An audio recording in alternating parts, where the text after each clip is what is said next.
Patuloy ang pagtaas ng bilang ng mga nasawing Palestinian sa Gaza dahil sa labanan sa pagitan ng Israel at Hamas.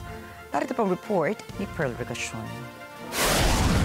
Ayon sa Health Authority sa Gaza, ang Palestinian death toll mula sa pag-atake ng Israel sa Gaza Strip mula noong Oktubre 2023 ay umakyat na sa 53,977.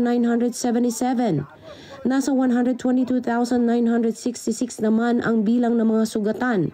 Nitong nakaraang 24 na oras, may 38 katao ang namatay at 169 ang sugatan sa teritoryo.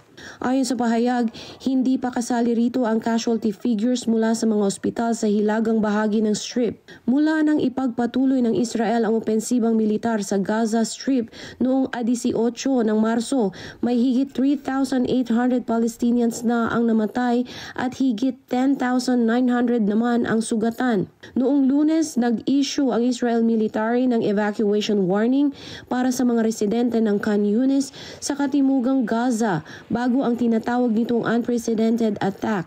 Ayon kay Avi K. Adri ng Israeli military, ang pag-uutos ay para sa 3 bayan sa Khan Yunis area, ang Bani Suhela, Abasan at Al-Qarara.